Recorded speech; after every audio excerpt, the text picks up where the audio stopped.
السلام عليكم، مرحبا بكم في قناة مريومتي. كنتمنى انكم تكونوا في احسن الاحوال وانتم كتشاهدوا هذا الفيديو. اليوم ان شاء الله وصفه جديده عباره عن كلاص منعش ولذيذ جدا.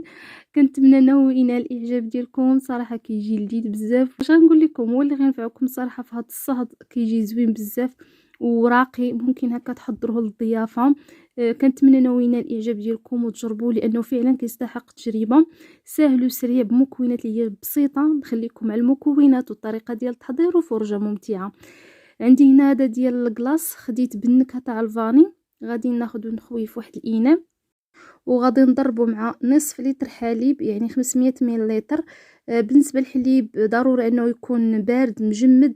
انا الصراحه بالنسبه للحليب شنو وقع لي، كنت دايره واحد الحليب هكا ديال الكرتون في الفريغو، لقيته يعني تجمد، ولا كيفاش سميتو لقيته مريب صافي. وخديت غير الحليب اللي كان في الثلاجه هكا من التحت، هو يعني قضيت به الغرض. وخا صراحه هو ما مجمدش ولكن بارد صافي. هنا من بعد ما ضربت دوك جوج مكونات، ضفت عليهم حليب نيدو داك لو ديال لوبرا، درت 3 ملاعق كبار وحمرته هكا في المقله. من بعد ما طلعت الكلاص ديالي كيكون على هذا الشكل صافي. دابا راه بالنسبه للكلاص راه يعني الا بغيتو ديروا ليه كي بحال هكا راه ممكن، غير انا غادي نضيف عليه بعض الاضافات.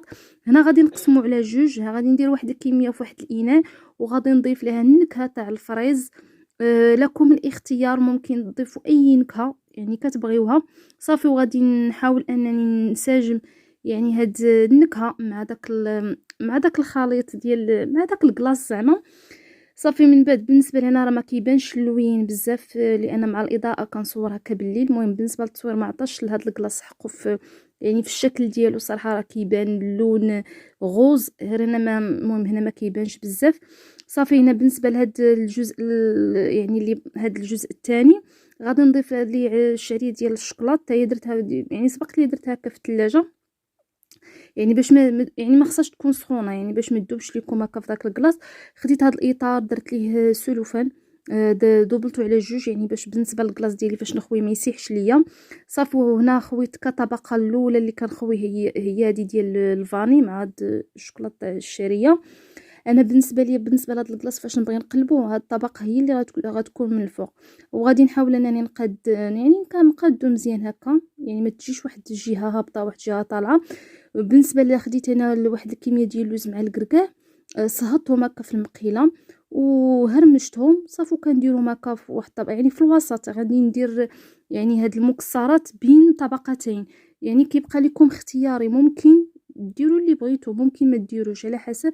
غير هو بالنسبه ملي كديروا هاد المكسرات كتحس بواحد القرمشه فاش كتاكلوا داك الكلاص صافي. هنا غادي نصب هذا ديال نكهه الفريز صافي. وغادي نحاول انني نقاد يعني الوجه ديالو، يعني نحاول اننا نقادو مزيان صافي. بالنسبه لانا هذا الكلاص درتو بالليل، يعني غادي حتى الغد اللي غادي نزينو صافي. دابا غنغطيه بسلوفان باش ما ياخذش ليا الريحه ديال الثلاجه ونديرو في المجمد. بالنسبه لهاد الكلاص انا درتو في لواحد العراضه في الدار عند ماما. مهم غادي ان شاء الله غادي نحط لكم واحد الفيديو اللي غتكونوا فيه بعض اللقطات ديال العراضه. هنا درت النوغا، درتها باللوز. خديت واحد 3 ملاعق كبار ديال السكر سنيدات، درتهم في المقيله حتى دابوا. من بعد ضفت عليهم داك اللوز صافي. ومن بعد يعني صبيت يعني هاد النوغا هكا في فوق بابي كويسون صافي. بقيت نهرس فيها بهاد الطريقه. ومن بعد غادي ناخذ المدلك وغادي نهرمشها. صراحه ملي كتجي مهرمشه كتجي زوينه بزاف. ممكن يعني تخلطوها مع الكلاص. انا صراحه غير كنت يعني فكرت انني نديرها مع الكلاص غير داك النهار، يعني كان بالليل يعني مشى يعني في واحد الوقيته اللي متاخره ما بقاش ليا الوقت. صافي خليت قلت النوغا غنخليها تنزين بها الكلاص. هنا الغد لي خديت خرجت الكلاص ديالي هكا من المجمد وحيدت ليه السلوفان وغنقلبو بهذه الطريقه، يعني درتو في الصحن ديال التقديم وغادي نعاود نحيد ليه السلوفان اللي كنت ديجا دايره هكا، يعني اللي كنت دايره من التحت صافي. وخديت هنا واحد المنديل درت ليه الماء طايب، يعني باش ان داك الاطار يتزول ليا من داك الكلاص. ممكن ديروا البريكه، ممكن ديروا السيشوار على حسب. الصراحه انا في هذه الوقيته راه يديا طايبه بداك سميتو بداك الماء طايب. المهم هنا صافي راه حيت داك الاطار. بالنسبه للكوزينه عندي سخونه، يعني ديك الطبقه التحتانيه راه غادي تذوب ليا. غنحاول انني نزينو دغيا. انا خديت البسكويت ديال تويكس وغادي نديرو هكا من الوسط. وخديت هاد يعني خديت هاد الكرات ديال الشوكولات.